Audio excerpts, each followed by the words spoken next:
Vandaag bij Antwoorden met Bayless Conley. Well, they're my family. Of course, I'm going to carry their burdens, and I would have carried them. How much more will our Heavenly Father carry us when we're burdened, when we're in a wilderness area, when we feel overwhelmed? I want to tell you right where you are, right there in your home, wherever you happen to be, there are unseen messengers there. God wants to lift you. He wants to strengthen you. He'll do it by sending people. He'll do it by sending angels. Welkom bij Antwoorden met Bayless Conley. Het leven kan soms een uitdaging zijn. Maar of het nu gaat om financiën, relaties, gezondheid of de vraag naar je doel in je leven, één ding is zeker. God ziet je. Hij houdt van je. En wat er ook aan de hand is, Hij heeft de antwoorden op je vragen. I am so glad that you have joined me. And I say this often, but I truly mean it. If you and I could sit down over a cup of coffee or a cup of tea somewhere and just share our hearts back and forth, I would want to share some of these things that I'm going to share right now with you. Well, we obviously can't sit down at a coffee shop or at our kitchen table and just share our hearts. So this is the next best thing. If you got a Bible, why don't you grab it? If you got some family members, grab them and say, hey, we're going to invest in our spiritual lives for a few minutes. Grab them by the scruff of the neck, make them sit down. And we're going to talk about something that I think is incredibly important and something that we need to remember. It's that God will carry us. In Isaiah chapter 40, its beginnings have to do with John the Baptist and how he's preparing the way for Christ. And the whole chapter is very, very prophetic. And then we come down to verse 11, and it prophetically speaks about Jesus and the day of salvation that we're living in. In verse 11 of Isaiah 40, says, he will feed his flock like a shepherd. He will gather the lambs in his arm and carry them in his bosom and gently lead those who are with young. It says that he will carry us. And that is what I want to speak to you about. A few chapters later in chapter 46, beginning in verse 1 through verse 4, listen to this. The gods of Bel and Nebo, now those were Babylonian deities. The gods of Bel and Nebo are brought down in shame. The statues of them are being carried away on the backs of animals. They used to be carried around by the people who worship them, but now they become a heavy load for tired animals. Bel and Nebo are brought down in shame together. They aren't able to save their own statues. They themselves are carried off as prisoners. But here comes the contrast. The Lord says, family of Jacob, listen to me. Pay attention. You people of Israel who are left alive, I have taken good care of you since your life began. I have carried you since you were born as a nation. I will continue to carry you even when you are old. I will take good care of you even when your hair is gray. I have made you, and I will carry you. Now, the Babylonian gods, the people had to carry their gods. But God says to his people, I will carry you. I've carried you from the time you were born, from the womb until your hair is white or gray or you don't have any hair at all. The point is this, that we never get so mature or so far along in this spiritual walk with God that we no longer need to be carried. There are times that all of us need to be carried by God. God said, I made you and I will carry you. He takes responsibility for us. In Deuteronomy chapter 1, it's very interesting. Verse 30 says, the Lord your God, this is Moses talking, who goes before you, he will fight for you, according to all he did for you in Egypt before your eyes. Now listen to this. And in the wilderness where you saw how the Lord your God carried you, as a man carries his son, and all the way you went until you came to this place. He said, your God carried you in the wilderness. And a wilderness is a place where you're stretched, where you're burdened. It's a rough place where, you've used every inch of faith that you have. You just can't believe anymore. You feel wrung out in the wilderness. God says, I carried you. Now, listen, I thank God for the wonderful Bible principles that we know and the things that we're taught, but this is not about exercising a principle. It's literally just about letting God carry you. I remember when Harrison, our oldest son, was small. He was maybe 10 or 11. And my dad, me, Harrison, a friend of mine, his dad, and his son all went. So we had 3 generations going backpacking the Sierras. And we take, these horses up to the top of this mountain pass. It was about 11,000 feet. And then we're going to hike down into this place called Rattlesnake Creek. Now, looking at the topo maps, it looked like there were several water sources that would cross the trail, and we figured it was going to be, maybe a 6-hour hike down. And we thought that's about as much as these little 10-year-old boys could do. And I remember when we took the packs off of the pack mules up there. We'd ridden horses, had the packs and the pack mules, and we put them on, and one of the little boys, Harrison's little friend, put his pack on, and he fell over backwards. And I thought, oh, we're in trouble. So anyway, we start down, the hill. We've got our canteens, and the first area where, according to the topo map, there was supposed to be a water source, there was no water. It had been a really dry summer, and the water wasn't flowing. We got to the second place where there's supposed to be a water source. There's no water. And it ended up taking longer than 6 hours. And in addition to that, it's carved out of a granite mountain. And as we're going down, you kind of had to have long legs to make the steps. And so these little boys are falling over and over. And Harrison's with me, and he fell like a half a dozen times. And literally, he's got his shorts on, his little hiking boots. His shins are in ribbons. They're just bleeding and they're cut. And there's just cuts and bruises all over him. He's fallen so many times. We ran out of water, and it was a hot summer day. And we still have a long way to go.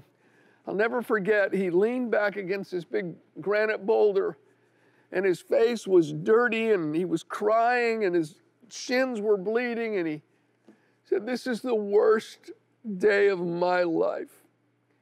And my heart just broke. I said, son, give me your pack.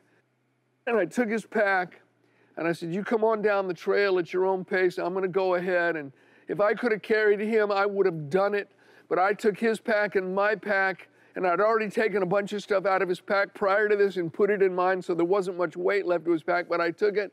Now, I hiked on down, and about 2 hours later, I got down to Rattlesnake Creek and found a water source down there, filled up my canteen, hiked back up, gave Harrison some water, and then my dad, who's lagging behind, I found my dad. I said, look, here's some water. He was out of water as well. I said, give me your pack.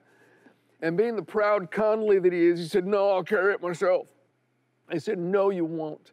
Give me your pack now. And I stood in front of him in the trail, and he reluctantly, at least outwardly, reluctantly gave me his pack, and I carried my dad's pack down to the bottom, and he was actually glad because he was not doing real well at the moment. Well, they're my family. Of course, I'm going to carry their burdens, and I would have carried them. How much more will our Heavenly Father carry us when we're burdened, when we're in a wilderness area, when we feel overwhelmed? And there's 3 ways that I want to share with you that God carries us during hard times. Are you ready? 3 ways that He carries us. Number 1, God carries us by sending people to us. There's the most interesting story in Numbers chapter 11. Moses is having a conversation with God. And listen to this carefully. It would be funny if it's not so sad. Numbers 11 and verse 11. So Moses said to the Lord, why have you afflicted your servant? And why have I not found favor in your sight, that you have laid the burden of all these people on me. Friend, leadership is not always easy. Did I conceive all these people? Did I beget them that you should say to me, carry them in your bosom as a guardian carries a nursing child to the land which you swore to their fathers? Where am I going to get meat for all these people? For they weep all over me, saying, give us meat that we may eat. I am not able to bear all these people alone, because the burden is too heavy for me. If you treat me like this, please kill me here and now. If I have found favor in your sight, and do not let me see my wretchedness. Talk about feeling overwhelmed. Moses says, the burden, it's too heavy for me. And God, if you really do love me, just kill me now. I'm done. Maybe you feel overwhelmed in your life in some area or another right now. Maybe you just, resonate with these words. The burden is too great. Well, it doesn't stop there. God heard his cry. And my friend, he's heard your cry as well. The next verse says, so the Lord said to Moses, gather to me 70 men of the elders of Israel, whom you know to be elders of the people and officers over them. Bring them to the tabernacle of meeting, that they may stand there with you. Then I'll come down and talk with you there. I will take of the Spirit that's upon you, and will put the same upon them. And they shall bear the burden of the people with you, that you may not bear it yourself alone. God said, Moses, I hear you, and I'm going to lift this burden from you, and I'm going to send people to you. In fact, I'm going to bring 70 other people that are going to help you carry this load. Paul writes this, 1 Corinthians 16, beginning in verse 17, I'm glad about the coming of Stephanas, Fortunatus, and Achaicus. For what was lacking on your part they supplied, for they refreshed my spirit. He said, I'm thankful. People came and they refreshed me. He writes in 2 Timothy 1:16, the Lord grant mercy to the household of Onesiphorus, for he often refreshed me and was not afraid of my chain. My friend, when you're fighting a battle, God will send his Aarons and his Hurs to help lift up your arms. And I think even when it comes to the small things, we shouldn't take them for granted. Jan and I were taking a walk the other day, and it just came into my heart. I said, let's call Harrison and Bethany. I bet they need a break from those boys. Let's call them and say, hey, drop the boys over. They can spend the night with us, and you guys have today and tomorrow. And so I called Bethany up on the phone and said, Bethany, I said, why don't you drop the boys off and they can spend the night. We'll have them for a couple of days. And she goes, all three? I said, yeah. She didn't say, let me pray about it. She didn't say, let me ask Harrison. She said, okay. And the boys were over shortly, but she told me, she said, Bayless, that's an answer to prayer. A prayer I prayed this morning. She was feeling a bit overwhelmed. Well, God helped her. He sent a person. It happened to be me and Janet. And I don't think we should overlook even those small things and those little things, because when we're overwhelmed, God carries us by sending people. The second area that he lifts us and carries us is by sending angels. So God carries us, lifts us by sending people, but he also does it by sending angels. Isaiah 63:9, it says, in all their affliction, he was afflicted. It's talking about Israel. That's an interesting verse in itself. In all their affliction, he was afflicted. The Bible says our high priest Jesus is touched with the feeling of our infirmities. My friend, God does understand. In all their affliction, he was afflicted, and the angel of his presence saved them. In his love and in his pity, he redeemed them, and he bore them and carried them all the days of old. God bore them up. He carried them by sending his angel. And we all know the verses from Psalm 91, for he shall give his angels charge over you to keep you in all your ways. In their hands they shall bear you up, lest you dash your foot against a stone. Throughout Scripture, angels came at critical times, at difficult times, and ministered to people and strengthened people. You think about Hagar. I mean, the first time she ran away because she felt she was being mistreated by Sarah. And there in the wilderness, she's discouraged, she's by herself, and an angel comes and speaks encouraging words to her. And the second time, Hagar's actually kicked out by Abraham and Sarah. And she's kicked out into the wilderness with her son, literally kicked out to die. And she's there absolutely distraught, and an angel comes and speaks to her and gives her hope and literally lifts her spirit. And you see the whole situation pivot and change through this angelic intervention. When Elijah was suicidal and he's laying under the broom tree, an angel came and touched him and strengthened him. When Jesus was in the wilderness, angels came and ministered to him. When he was in the Garden of Gethsemane in that great agony, the Bible says an angel from heaven came and strengthened him. They're sent forth to minister for us, the heirs of salvation. You know, I was visiting a friend the other day, actually just about 4 days ago. Went to spend some time with him. He'd been through a serious surgery, and just went to hang out with him a bit. And on my way there, I noticed there's a marine store. By marine, just things having to do with boats in the ocean, not marine military. There's this marine store, and as I'm driving by, out of the corner of my eye, I see a boat parked out there. And I turned my head and looked, and it's a boat that I'm actually interested in. It's one that I've been sort of dreaming about.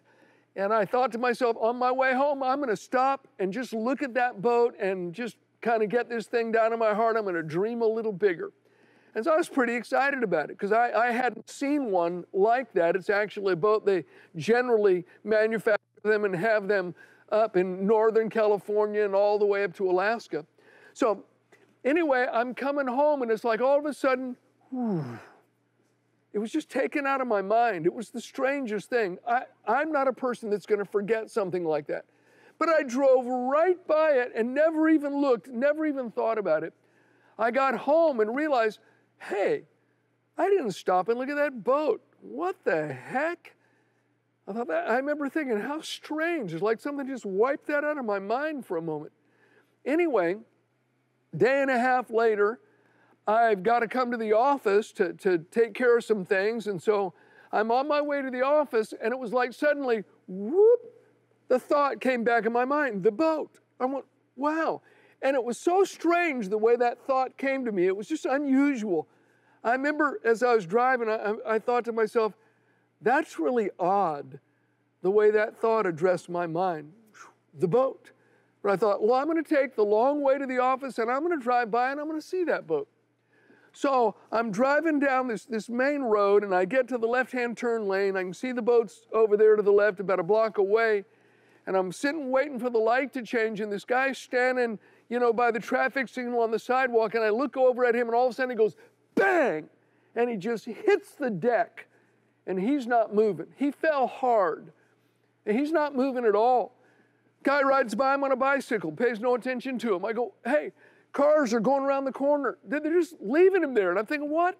And so the light changes. I drive around. I park. I get over to the guy, and he's not moving. And I put my hand on him, and I start shaking him and say, hey, are you okay? Are you okay? He's totally non-responsive. I'm shaking him for like a minute. I said, look, do you need water? I'm thinking maybe he's dehydrated and is passed out. And finally, his eyes flutter a little bit, and he lifts up his head a tiny bit, and he just says, hospital. Boom, and his head hits the concrete again. And so I get on my phone, and I call 911. I explain the situation, tell them where I am. And I prayed for the guy, I laid hands on the guy, and I'm trying to get him to respond, and no response at all. Finally, the paramedics get there, and fire truck, and I talked to them, and they said, look, thanks for doing this, and we've got it. And so I went and looked at the boat, and then it was on my way. And I got home, and I got to thinking about all that, whoop, the boat was just taken out of my mind, and whoop, was brought back in my mind. Now, that wasn't a coincidence. I honestly believe there was an angel that just sort of took that thought away from me and brought that thought back to me. It was probably that guy's ministering angel And nothing takes God by surprise. And it was just, one of those times God sent somebody, and I think he used angelic intervention to do it. There's been times that I've been discouraged and suddenly a thought will come to me. Come from an angel? I don't know. Probably, maybe. I remember one morning I was praying, and actually we had early morning prayer for 5 years at 5:30 every morning, 5 days a week.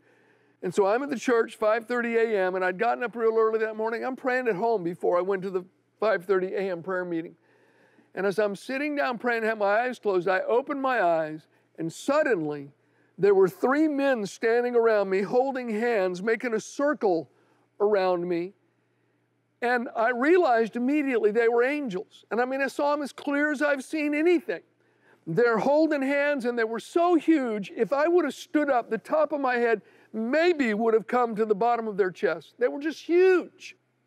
And then all of a sudden, they were gone. And I thought right away about the verse from the book of Psalms that the angel of the Lord encamps around about those that fear him, and he delivers them. And the Message Bible from that verse in Psalm 34:7 says, God's angel sets up a circle of protection around us while we pray. My friend, you may not see them, but I'm being attended by angels right here, right now. I don't sense them, I don't see them, but I know they're here. They're sent forth to minister for the heirs of salvation. I want to tell you right where you are, right there in your home, wherever you happen to be, there are unseen messengers there. God wants to lift you. He wants to strengthen you. He'll do it by sending people. He'll do it by sending angels.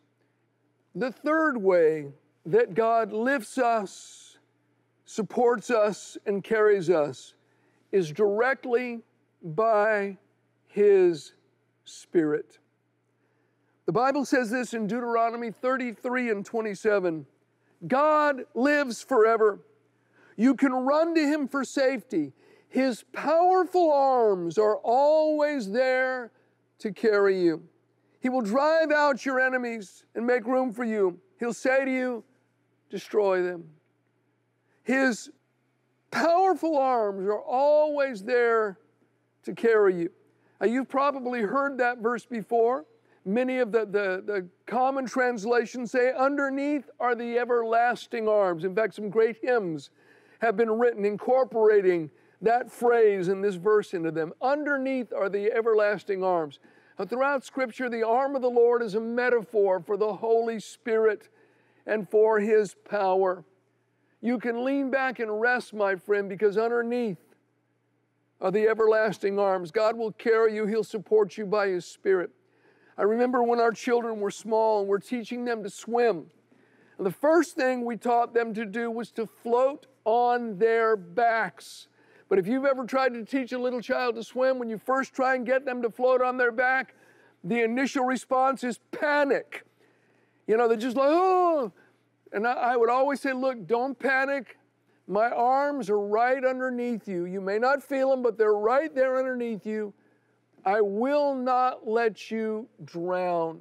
You're not going to go down. You're not going to sink. You're not going to drown. My arms are under you. And I want to tell you, my friend, underneath you, right now, are the everlasting arms of Almighty God. The Holy Spirit is right there with you right now to lift you, to support you, and to carry you during your time in the wilderness. You won't drown.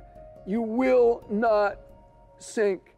He will carry you from sin to salvation, from panic to peace, from burden to blessing. And when the time comes, He will carry you from earth to heaven. Yes, my friend, it is true. There is a conspiracy going on to help you. There's a conspiracy going on to do you good. God will send people, He will send angels, and He will send the blessed Holy Spirit to encourage you, to enlighten you, to illuminate you during those difficult times. God will carry you. That message ended with these words. When the time comes, He'll carry you from earth to heaven. This life, according to the book of James, is just a vapor that appears for a little time and then vanishes away. Well, I want my vapor to count. I'm living full on for Jesus right now. But I also realize I'm just a pilgrim passing through this earthly life, and my sojourn here is very short. The lion's share of my reward is on the other side. Eye hasn't seen, ear hasn't heard, nor has entered into the heart of man the things that God has prepared for those that love him. If you've never committed your life to Jesus, do so now. My friend, he loves you. In fact, Father, I pray for my friends right now that you'd open their understanding, that they'd realize how beautiful and how caring and how present you are. I ask it in Jesus Christ's name. Now, for those of you that support us, thank you. We're taking the gospel around the world in multiple languages because of your faithful support. So carry on, and we will continue to preach the gospel together. Heb je vragen over de uitzending? Of houd je iets bezig waarvoor we kunnen bidden? Schrijf ons dan of bel ons op. Ons team is er voor je. Hier vind je nog meer antwoorden op levensvragen. Er is elke dag een nieuwe overdenking van Bayless, die je online kunt lezen of die je per e-mail kunt ontvangen. Als je op de hoogte wilt blijven van de preken, kun je je abonneren op ons kanaal. God zegen.